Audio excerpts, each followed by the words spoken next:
Hello, my name is Kaylin Jackson, and this is my presentation on viruses and malware. So I just wanted to start off with a quote that I thought was very interesting by Christopher Harris, and it says, "Filter a website and you protect a student for a day. Educate students about online safety in the real world environment and you protect your child for a lifetime." So it's just all about educating and not just filtering it for them, which is what this presentation is about. So first, what is malware and viruses? So malware is just an overview general word for malicious software. So it's two words kind of combined into one. And a virus is a form of malware. So it's a specific type. And it is a form that replicates itself.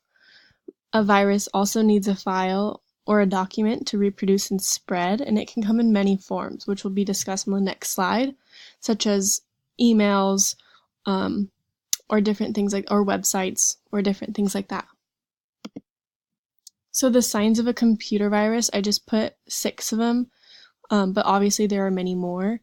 So unusual password changes, pop-up windows, computer crashes, mass emails from your account that are sent to other people that you didn't send out, or it can be the other way around, mass emails to you. And changes to your homepage could be another sign, or when you start up your computer, unknown programs are automatically starting up. So these are all kind of signs of a virus on your computer. So these are just different facts about specific viruses on your computer. So it says user downloaded viruses are responsible for 2 million to 5 million attacks per day. Malware infects an estimated 100,000 to 300,000 new websites per day. And these creators of these antivirus programs rake in more than $34 million a month from their malware efforts. And I was actually on the other side of this, and this is the reason this topic is so interesting to me, because I was affected thinking I was cleaning my computer with this thing called MacKeeper. So I was paying, I think, up to $50 to supposedly clean my entire computer when it was in fact a virus infecting my computer. So that's one way they can make money, is by telling you things like that.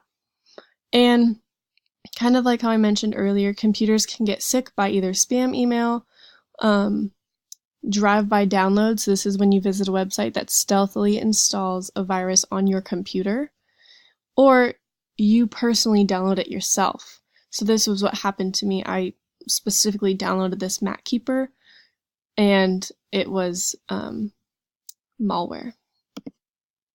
So in order to avoid this, I came up with 3 different rules based on all the websites and research that I've searched.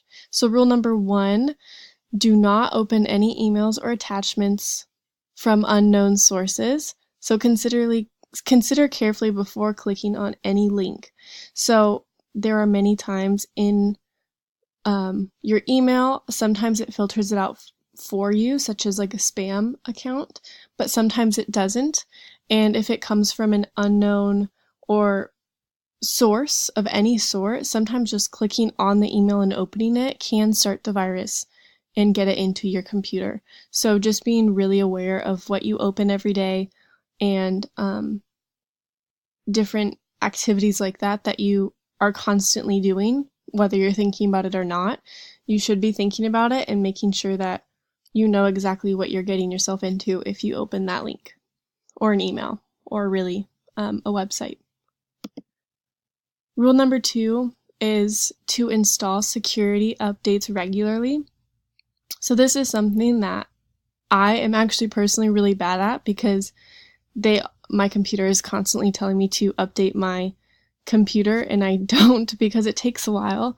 But it is definitely something I'm going to work on now, because what these security updates do is they find the latest malware or virus attacks, and they put security in your computer and in your updates, different codes to make sure it fights against that virus.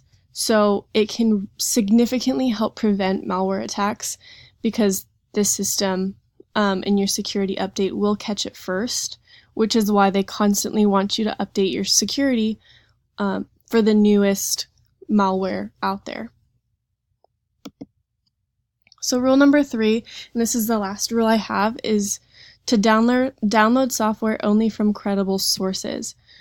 So this is obviously a rule that comes from personal experience, and there's this really cool way to remember it, and it's in the top picture where it says real is a way to remember it. So you read the URL, examine the content, ask about the author, and look at the links before you download really anything to make sure it's a credible source or to make sure it's a credible website. And in this, if you do this, it will protect you. And just be extra careful about what you open. Make sure that it's credible, and make sure that look at the link to make sure it's not spam or a source for malware. So just a quick summary. Malware and viruses can be very dangerous. You can lose a lot of money, and it could either fix your computer or pay a different site that you think is helping, but it's not.